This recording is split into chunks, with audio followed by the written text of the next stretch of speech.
Welcome to English 4E. This is Term 1B and we are on Class 13. Today we are looking at assignments K19 and K20 and also an alternate assignment. And I am Jillian Percy. Here are all the ways to contact us. If you want to talk to me while I'm on air in the studio, 1-800-465-7144. If you want to discuss something with me at the office, 1-800-667-3703, extension 2211. As always, if you happen to be in town for medical or for shopping or something and you want to stop by and see us or work with us, give us a phone call. I'd be happy to put time aside and sit down with you and get some work done.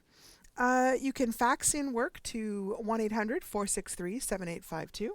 You can email me at jillian.percy@nnec.on.ca or jillian.percy@nnecschools.org.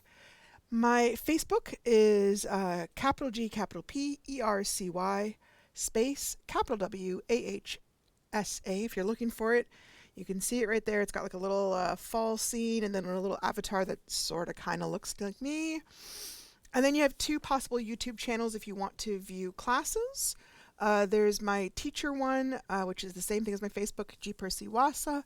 It has all the courses from this year and all the courses from last year, which can be helpful if you're taking a course that I haven't taught yet. And then down below you see the Wasa Distance Education YouTube channel. That's the school channel. It has everything we've taught this year from all the different teachers. So if you're taking multiple courses with us, that can be a really useful spot rather than having to bounce around from one teacher's channel to another. If you are handing in work, please send it to studentwork@nnec.on.ca. You can CC me in the email if you want to be doubly safe. Same emails as before. This way the secretary can log that you submitted the work, and it is then in the general computer and can be accessed if need be at another year or by another teacher. Please always include on the assignment your full name, the course name, the assignment name, and number. The secretary is the one logging it, so she's not as familiar. She's got to, keep track of a whole lot of courses. So you're doing us all a favor if you do that. We're required to keep track of everything that comes in, and we've got 700 students, I think. So there's a lot of stuff that comes in. If an assignment asks for both a rough and a good draft, please label which one is which and include them both in the same email. I often compare them to make sure that there's been revisions and changes, and they're often marked differently. So if you hand me an assignment and I don't know, is it supposed to be the rough draft that's worth 10 marks, or is it supposed to be the good draft which is worth 20 marks?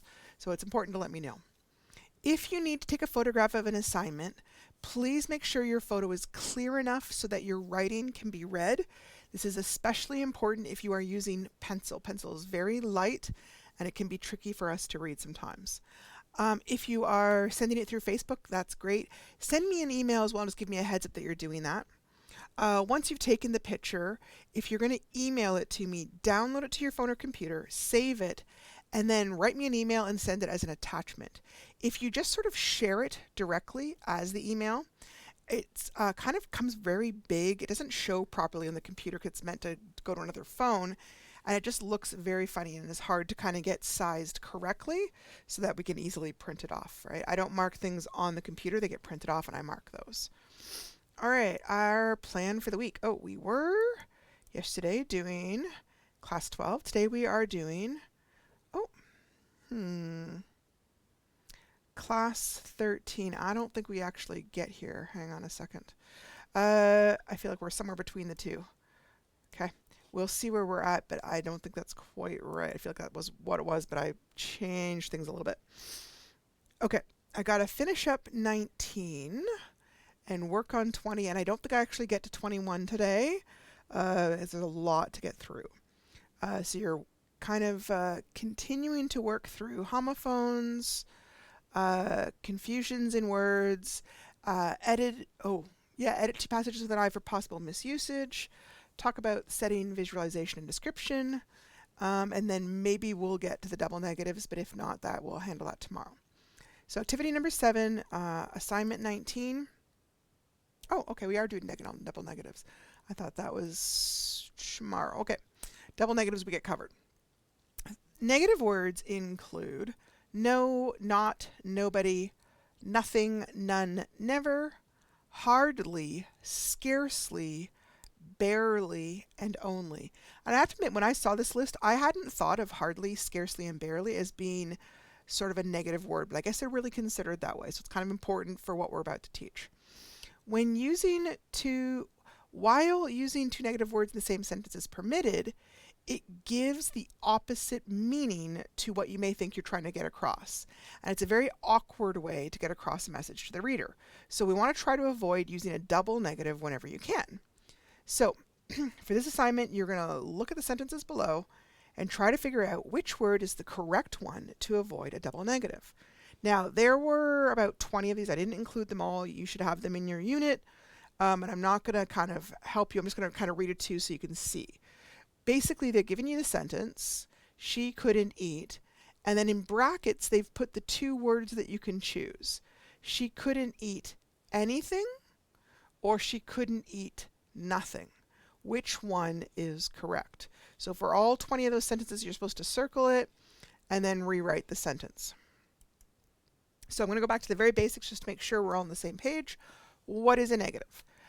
When you're using a negative in a sentence, it's a way to indicate the opposite of what the verb or the adjective would describe as happening. I am finished my book, or I am not finished my book. Mom said I can go to the party. Mom said I cannot go to the party. I'm going to add here adjective, and I would think also adverb. Okay? Some other negative words, yep, we've got no, not, nobody, nothing, none, never, yep, hardly, scarcely, barely, and only. So here are some examples in a sentence. And these are fine. This is just one negative, and one negative is fine. There was nobody in the room.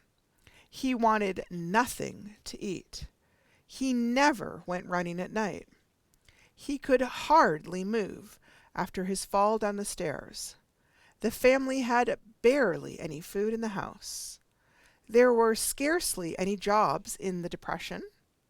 You can pick only one snack to eat on the plate. Negative words are also going to include all the negative contractions, which we're going to talk about on the next slide because they are easy to overlook. It's sort of hidden when it's contraction form because often what we take out in contraction is the O from the not. So you see the NT, and oftentimes we don't think about the fact that, yeah, well, that stands for not, which is a negative word. So remember that a contraction is when two words are joined together to make a single word with some of the letters missing, and that those letters missing are indicated by an apostrophe, which is like a comma that hangs in the air. So can plus not gets joined to can't. Are plus not gets joined to aren't. Now, those are a type of negative.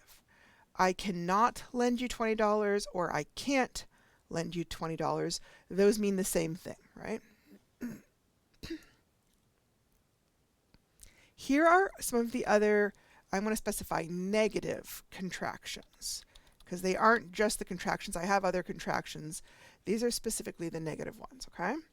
So could plus not equals couldn't. Is plus not equals isn't. Was plus not equals wasn't. Were plus not equals weren't. Will plus not equals won't. Would plus not equals wouldn't. Should plus not equals shouldn't. Does plus not equals doesn't. And then over here we've got do plus not equals don't. Did plus not equals didn't. Might plus not equals mightn't. You won't see that as often, but it does occur. Must plus not equals mustn't. Have plus not equals haven't. Has plus not equals hasn't. Had plus not equals hadn't. And of course we learned can't and aren't on the previous page. Now, there are a few contractions that are considered, negative contractions that are ones we don't really try to use. There isn't really a contraction for I am not, right? So technically you could use the phrase I amped, but I have to be honest, I have literally never in my entire life heard anyone use that word.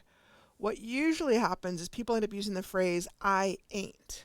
However, that is generally considered non-standard English, which we're going to talk about a little bit, and it's not considered appropriate to use in formal writing or school writing. It is often used casually when speaking, and it can sometimes lead to that double negative issue where you accidentally use two negatives in a sentence. So I ain't never seen John be mean to people. Okay, so ain't's a negative and never is also a negative. Obviously, not all contractions are negatives. There's plenty that are just the normal type of contractions. We've gone over these. Have we gone over this before? I don't think I have in this course. I am equals I'm. I will equals I'll. I had or I would both become I'd. I have becomes I've. She will becomes she'll. She had or she would becomes she'd. She plus is equals she's. And then the other ones would be like they'll, they've, we'll, we've, it's, it'll, he'll, he's, he'd.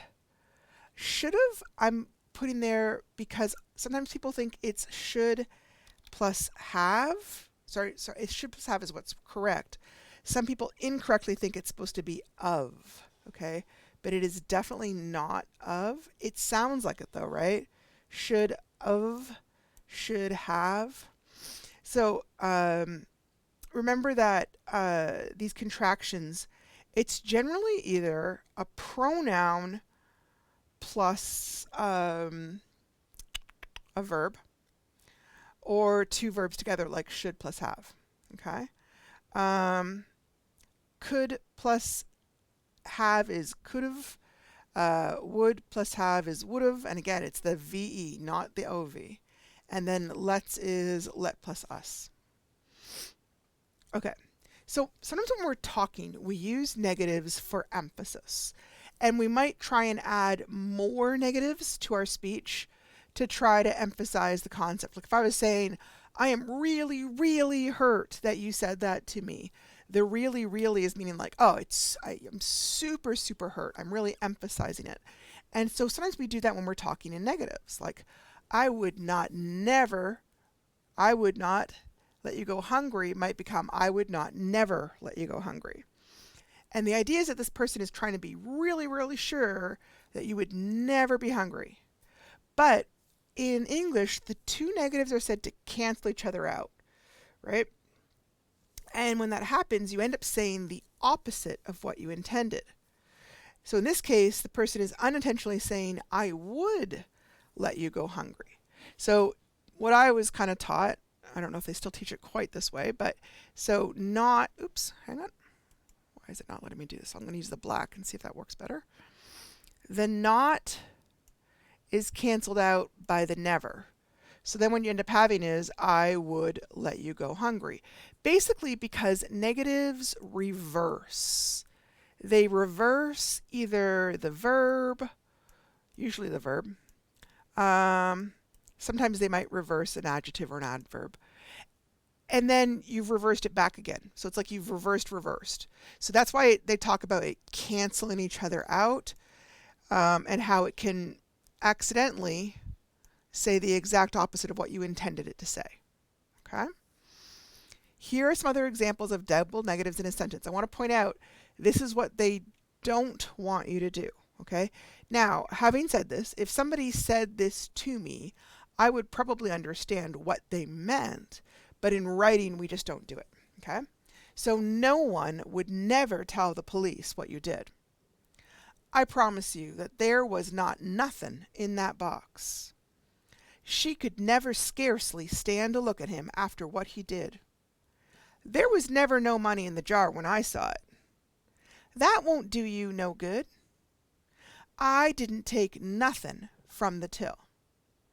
My boyfriend didn't never run around on me.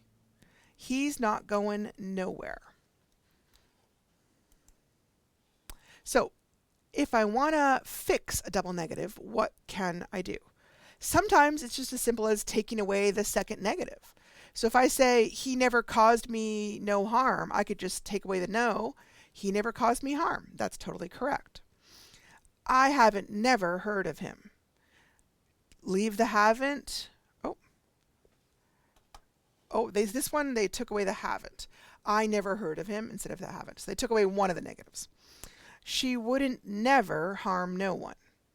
She wouldn't harm anyone. So no one is kind of a negative, so they change it into anyone. So that's one way you can correct the double negatives. The second way you can correct the double negatives is to change that extra negative into a neutral word, or sometimes it's thought of as a positive word. So nowhere could get turned into anywhere or somewhere. No one could get turned into anyone or someone. Nothing could get turned into anything or something. Never could get turned into ever. None could turn into any or some or even one. And no can get turned into any. So if I want to fix, he is never stealing nothing from me, I could change nothing into anything, right? And say, he is never stealing anything from me. So then at that point, sorry, I don't know if you guys can hear that. My little thing fell. Ouch. That's very painful. All right. Hang on a second. All right. He is never stealing anything from me. So here, then, why is it letting me do that? Yeah, it's fine. Here, the never is canceling out the nothing. So if I change nothing to anything, then I only have the one negative, and then that one is fine. This one we're not supposed to use. I don't have no drugs on me. So don't is a negative, and no is a negative. So they are crossing each other out. So I could change the no to any. I don't have any drugs on me. And that way I only have one negative left, which is correct. Now, the final way to correct double negatives is get rid of that negative contraction. It's usually a contraction that you're not noticing, right?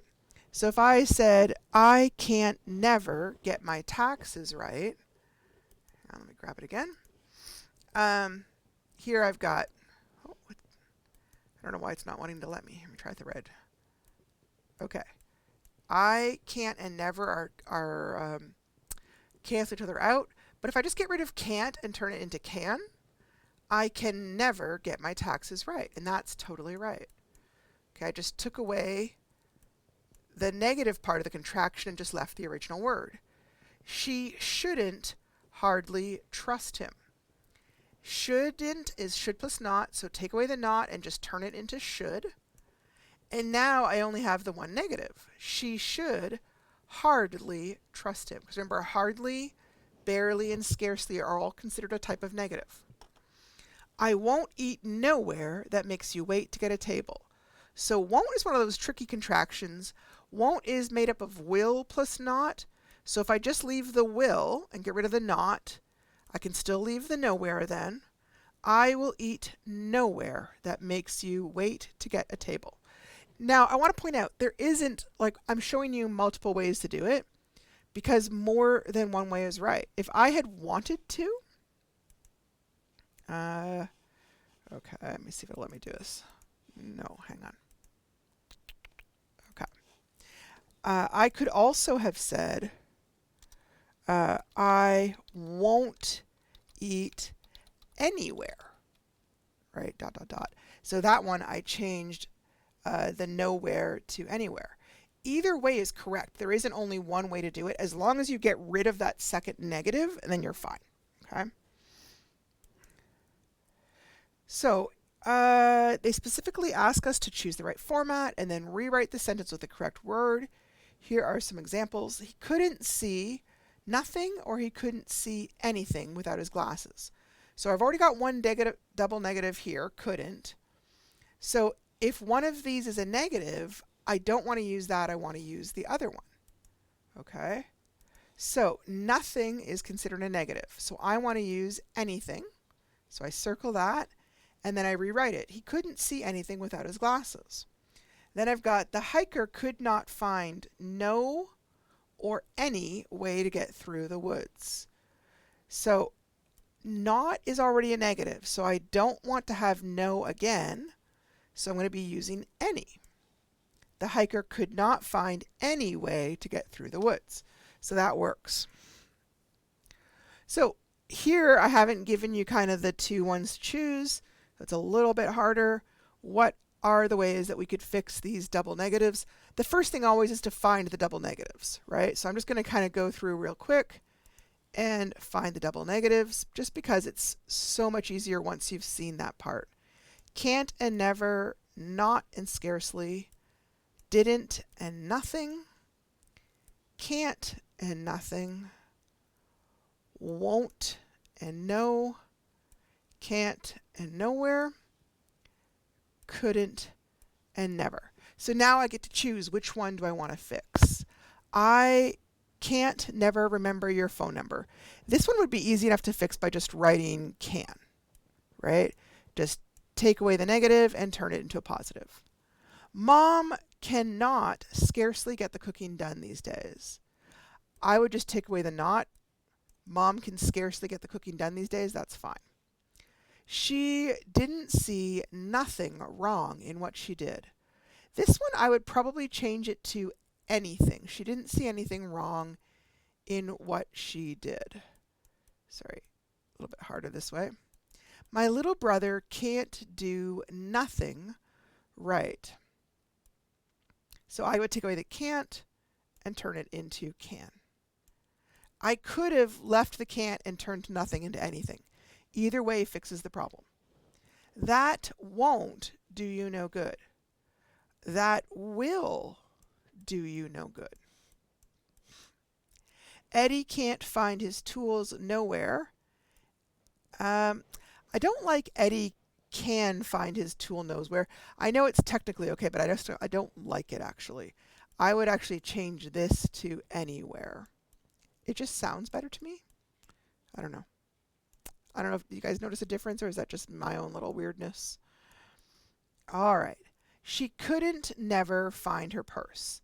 I would just take away never. She couldn't find her purse, and that works. Okay. Double negatives are sometimes used in conversation, in certain regional dialects, or by speakers from specific heritages. And the fact that it gets corrected sometimes for writing, sometimes this has caused kind of resentment or anger or upset, because people feel like when you're doing that, you're saying that their kind of version or dialect of English isn't good enough. And the whole idea that there's a standardized English really bothers some people. And when I say the phrase standard English, that generally refers to the written forms of the language and is the type of English taught in schools. Now, it is not necessarily supposed to affect how people talk. It's more about writing. And that's one reason why it doesn't bother me as much, because most people, even if they grew up speaking English, don't consistently speak standard English. We all make grammatical mistakes, and that's fine. But some people feel that teaching standard English makes people from certain heritages feel that the way they speak is being looked down on. Having said that, one key reason why I do think it's important to teach and use standard English is for us to be able to maintain understanding of written material across different times, countries, and cultures. For example, I've visited parts of the United States where I could not understand what people were telling to me because their dialect was different, the words they were using, the accent was so strong. But if I had picked up a newspaper, I could have easily read the newspaper and understood what was happening because they used what's called standard English. So for this reason, I do feel that knowing standard English for writing is useful and helpful, which is why I teach it. The other thing, and it's one of the reasons we talk about like not using slang in school writing, is slang generally changes every generation. Every new generation of teenagers creates their own slang. If we consistently used slang overly in shows, books, school, what's going to happen is that in about 5 to 10 years, it's out of date and you're going to have to rewrite everything. And it would create a problem in terms of we would not be able to easily read or access older things. That's one of the reasons why I say Shakespeare is so hard to read, is because it's got so many words that we don't use the same way anymore. So that's my reason. Okay, number 7. Number 7 is assignment 20 plus an alternate assignment. So when this course was originally written, I don't think media studies was as big a thing, but media studies is kind of important, and I need to start putting media studies in some of this course. So I'm choosing some of these last grammatical assignments to change into some media studies. So if you have the original assignment, that's fine. I'm totally cool with you handing that in. However, probably by the end of this week or next week, the course from here on out will have the newer assignment that meets the new criteria. Okay, so that's why I'm kind of covering both in the class. So whichever version you have, you've got access to know how to do it. So yeah, we talked earlier about homonyms or homophones. Those are words that sound alike but are spelled differently and have different meanings. And many people will get these confused because often it's just spelled differently. So the exercise below is meant to help clear up those kind of problems. First of all, you're going to read 2 different passages, A and B, and they each have 10 mistakes in them. And they want you to find the word that has been misused and identify what word you should use instead to make the sentence correct. There is a chart given after the passages. They want you to underline or circle the mistakes and then fill in the chart with here's what was wrong, here's what's right. They've numbered the sentences so it's a little easier to find them. Let me show you the chart. Oh, I'm not there yet. Marking, each correction is worth half a mark. There are 10 mistakes in each passage, and if you correctly identify the right word in a passage, then that is worth 5 marks. If you correctly identify the right word, okay. So you get half a point. Make sense, hopefully? Okay. So here we go.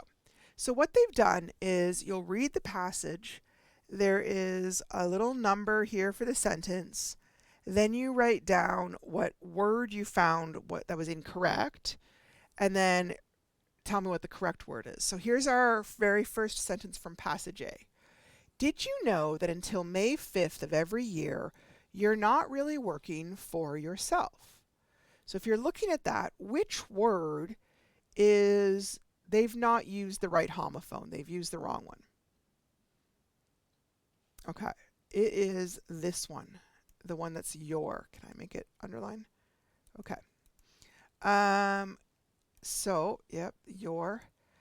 How should I be spelling that instead? Right? It is the right, like, sound, but that's not how I would spell it because your is a possessive form. I want the ones you and are, like, because I'm talking about how they're working. You, apostrophe, R-E. You're not really working. Oops, sorry, hang on a second. So then that would just go right here, this whole thing, okay? Here are the passages. Did you know that until May 5th of every year, you're not really working for yourself? A group in Ottawa, Ontario has learned that it takes workers an average of 4 months and 4 days to earn enough to pay their taxes. The group found in its study that taxes eat up 34% of all the income in this country. So if workers used their entire income for taxes, they would not be through paying them until May 5th. Being that May 5th is the first day people really work for themselves, the study group has some advice. It would like a bill passed naming May 5th Tax Freedom Day. On that day, you would give yourself a break, irregardless of how hard you worked. For from May 5th on, you would finally be your own boss. So if you see all those little numbers in front of the words, I know it's a little bit confusing. It's just telling you this is sentence number 4, this is sentence number 5, that kind of thing, just so people can identify which sentence we're looking at. Now, passage number B is, did you ever daydream about writing your life story? Do you think that your life is too dull or you can't write? Anyone's life story is filled with fascinating events, and writing them down in the best way you know can give you a sense of accomplishment and perhaps leave a valuable inheritance to your family. The first thing to do is to buy a loose leaf notebook. Each page of the book should be titled with a significant milestone in your life, from your first dog to your proudest moment. You should then jot down a few key words in the book whenever a memory comes back to you.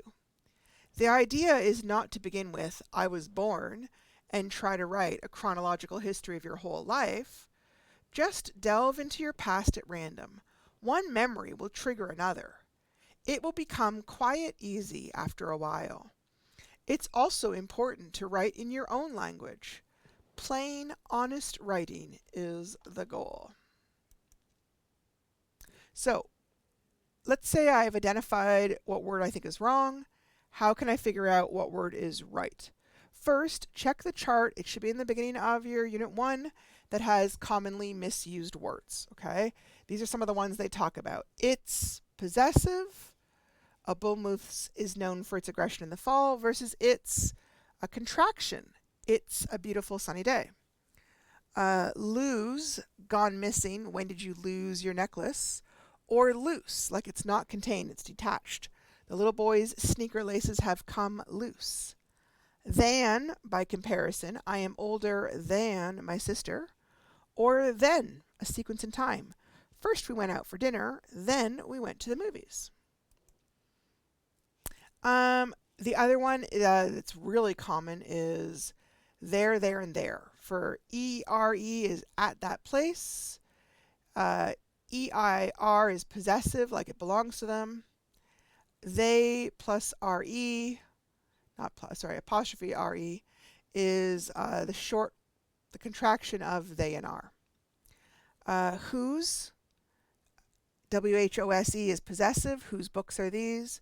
Whose, WHO apostrophe S, is a short form of who is. Who is going to the store with me?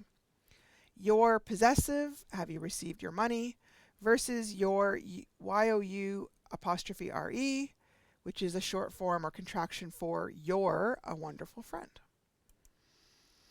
What if the word I need to fix is not on that list? For example, in science, the importance of cause and effect cannot be understated. One place you can check is the dictionary under the word effect. When I checked the dictionary, it had this explanation under the main entries, explaining this commonly confused word. Basically, they understand that people get these two mixed up, so when you go to look it up, they've got this little note there so you know which one to use. And it explains everything. Effect and affect are often confused because of their similar spelling and pronunciation. The verb affect, entry number 2, usually has to do with pretense. She affected a cheery disposition despite feeling down. The more common verb, affect, entry 1, denotes or means having an effect or influence. The weather affected everyone's mood. So they're saying that there's two different meanings, right? But the verb effect goes beyond mere influence. It refers to the actual achievement of a final result. The new administration hopes to effect a peace settlement. There's also an uncommon noun called affect, which is sometimes mistaken for the very common effect. In ordinary use, unless you're talking about psychology, you're going to want effect. Affect is a word that a psychiatrist might use to talk about what emotion your face is expressing. But it's really a medical word. It's not one we use in everyday language. So someone was waiting for the new law to take effect. They mean the effect. I'm pronouncing them differently to get the idea across. Effect with the E. Or the weather had an effect on everyone's mood. Generally, we kind of say it sort of this slurry sound somewhere between the E and the A, which is why it's so hard to tell which one you're supposed to be using, right? Because they sound the same. Now, the dictionary is not going to have a paragraph on every possible word mix-up. Another place to check is a thesaurus. So here we look at this sample sentence. The protesters were standing up for the principle of equal rights for all people. Now, I can look up the word principle in the thesaurus to see if the synonyms it suggests has the same meaning that I think principle has. And the thesaurus also has articles about commonly confused words. So here, there's two possibilities. Principle with an A or principle with an LE. And then if you go into the article, it explains the difference. Principle with AL is an adjective meaning the most important. As a noun, it refers to somebody in a leading position at the school. Principle, PLE, can only be a noun, and it means a fundamental truth, a code, a quality that motivates your behavior. The phrase I was taught as a kid is always remember principal. The principal is your pal, right? So the guy in charge of the school, PAL, is your pal. When I was reading this, I realized I didn't want to be talking about the principle. I wanted the idea of a fundamental truth, which means I need the one that's spelled PLE. So the adverbs can also help, the thesaurus can also help you. Okay, so moving on. This is an alternate or the new assignment for number 20. We've had a lot of grammar assignments, and I kind of thought we might be ready for something a little bit different. It's also designed to give you a bit of a head start on the culminating activity for Unit 1, which comes up in about 2 assignments. So for that final assignment, you're going to create a short story. Remember that all stories, period, have a setting. What's a setting? A setting is just the place where the story events happen. It could be outdoors, such as in the woods or by a beach or in the city streets. It could be inside a building, such as a home, a school, a workplace, a business, or an entertainment facility. Okay? Different stories have different types of settings. The setting of a story also includes the time period, like when it happened. The 3 main time periods are present, past, and future. Sometimes we may be talking about something that seems like a bit of a mixture of present and past, such as a story that's based on an event from 10 years ago, rather than a story based on Egyptian times. But normally we would call that a present tense story. It's not really old. It's still considered sort of current times. And the reason why this matters is because different time periods have different types of transportation or schooling or marriage or jobs, clothing, houses, social expectations, and technology. That's why conveying the time frame can be very important. And like if I'm wondering why a character lost in the woods isn't just calling a friend for help on her cell phone, it would be helpful for me to know, well, the story is set before cell phones existed. So phoning is not even a possibility in a story like this, right? Like when I was first working up here in the north, cell phones were not like a big thing. My cell phone would go dead by about Sault Ste. Marie. And after that, you were just kind of on your own.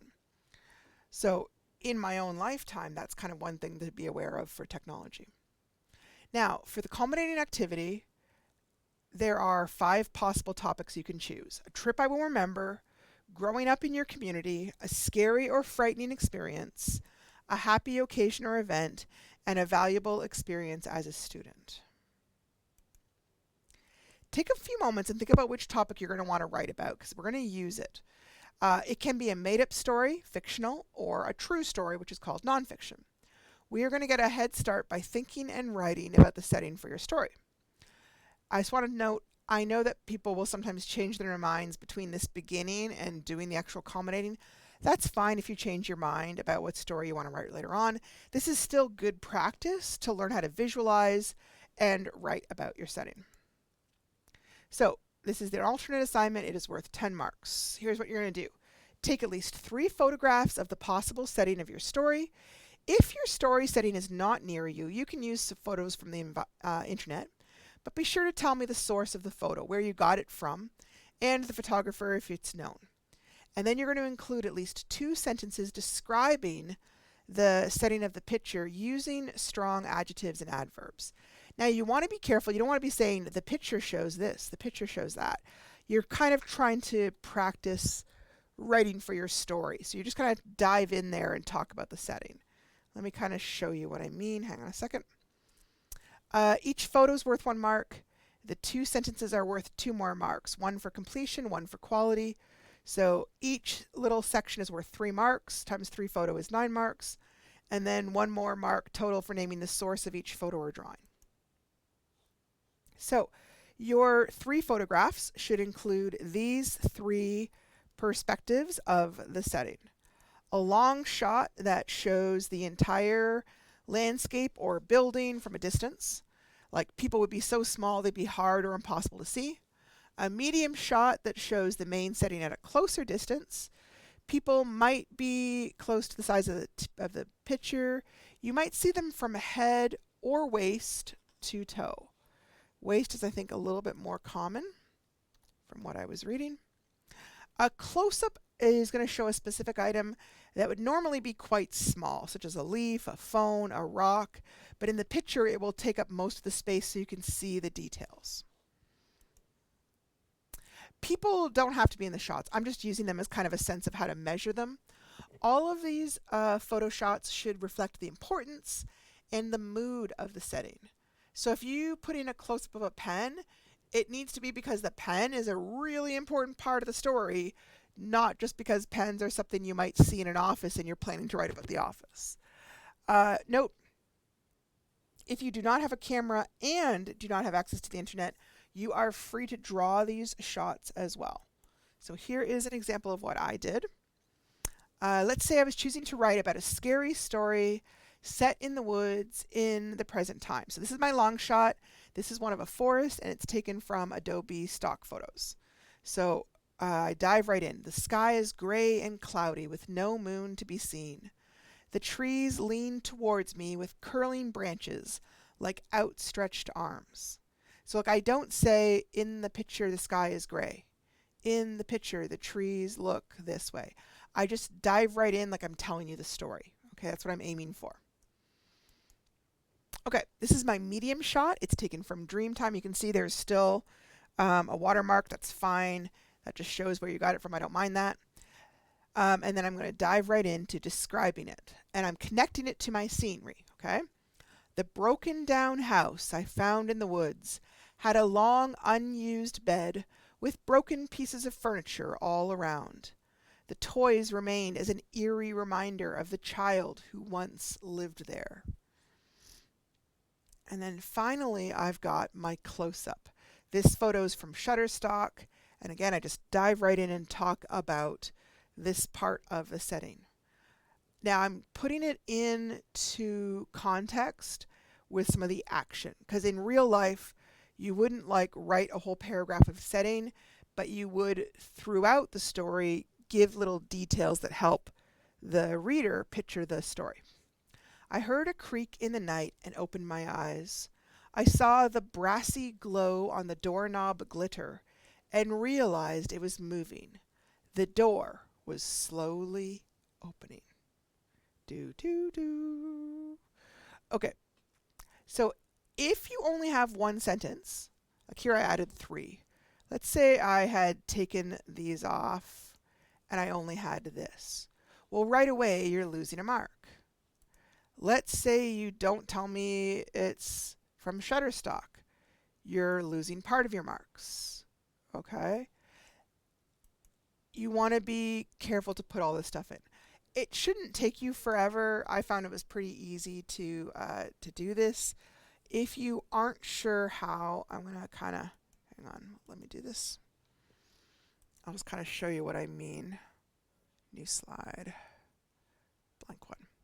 So you can do this from most computer programs. PowerPoint, Google Slides, Word Docs, Google Docs. Just about any of them will let you do this. Hit Insert, and it will say Pictures. Now, if you have pictures on your computer or your phone that you want to use, like if you are writing a story about your campground and you've got pictures, great, that's awesome. Let's use those. But maybe you don't, so you want to go to Online Pictures. And let's say my setting is, let's see, where could all the action be? Maybe my office. So I want to find an office. Now, it doesn't have to look exactly like my office, okay? I may want people there or I might not want people there. None of these quite matches what I was thinking of. I'm going to see if I've got like a cubicle or something. Okay, that works more. Now, again, this doesn't have to look exactly like your office. I could pick, maybe that would work. Okay. Now, looking at this, is that a long shot, a medium shot, or a close-up? Basically, it's a medium shot. If there was somebody sitting there, you'd basically see part of them, but not all of them. Now, I would have to explain why this was important. Maybe I'm sitting here when the story happens. Maybe somebody's chit-chatting me. Maybe this is my boss's office and he's called me in to yell at me, although probably they wouldn't have this kind of a cubicle thing.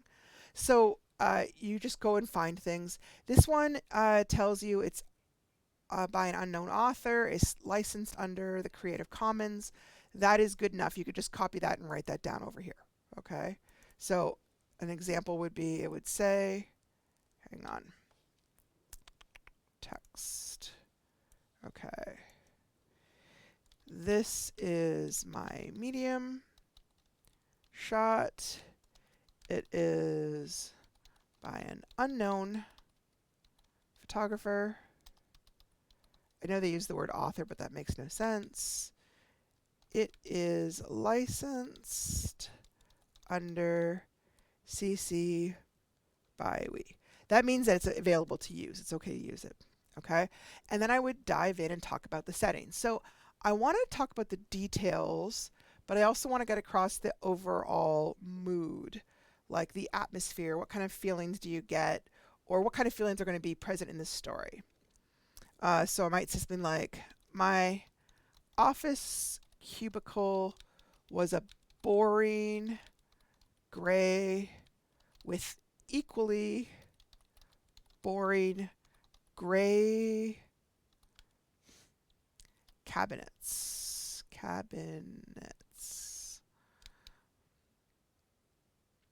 The days were long and the chair was uncomfortable as I sat on it.